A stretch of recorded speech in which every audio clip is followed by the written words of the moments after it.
বাংলা আমার কাছে কখনোই দুটো ভাগ না, আমার কাছে বাংলা সবসময় এক। শিল্পকে আপনি কখনো আটকাতে পারবেন না, শিল্পীর জন্য গোটা পৃথিবীটাই তার। আমি তো এখন অবধি এখানেই আছি, এখন অবধি কলকাতায় আমি ওইভাবে এখনো যাইনি যে গিয়ে থাকবো এবং কাজ করবো, বাট হ্যাঁ, কলকাতা থেকে প্রচুর ভালোবাসা আমি পাই। মানুষজন ওখানে প্রচণ্ড অ্যাপ্রিসিয়েট করে এবং আসলে ওইখানকার মানুষও চায় যে শিল্পীদের আসলে এই ব্যারিয়ারটা ভেঙে ফেলা উচিত। শিল্পীদের কোনো ব্যারিয়ার থাকা উচিত না। এই দেশের মানুষ ওই দেশে কাজ করবে, ওই দেশের মানুষ এই দেশে কাজ করবে, ভালো কাজ হতে হবে, সেটা যে দেশেরই হোক না কেন। আর বাংলা আমার কাছে কখনোই দুটো ভাগ না, আমার কাছে বাংলা সবসময় এক। সো ওইটাই তো আমি বলছিলাম যে আসলে শিল্পীর তো ব্যারিয়ার থাকা উচিত নয়, কারণ শিল্পকে আপনি কখনো আটকাতে পারবেন না, শিল্পীর জন্য গোটা পৃথিবীটাই তার।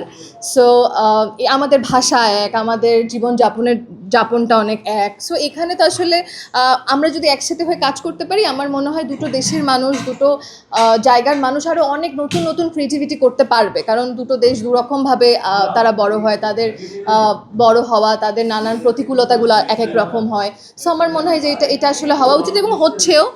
লাস্ট কিছু সিনেমাতে আমাদের কলকাতার বেশ কিছু নায়িকাদের এখানে দেখা গেছে এবং সেই সিনেমাগুলো ওখানেও বেশ জনপ্রিয়তা লাভ করেছে।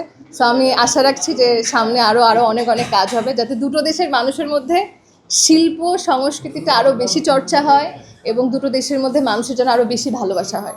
এটা তো ডিসক্লোজ করা যাবে না এখন, তবে আপনারা আমার জন্য অনেক দোয়া, আশীর্বাদ, ভালোবাসা রাখবেন, যাতে আপনাদের দেশ আমাকে যা যা দিয়েছে, এত কিছু দিয়েছে, সেটা যেন আমি কিছুটা হলেও সেই ভালোবাসাটা দিয়ে ফেরত দিয়ে যেতে পারি।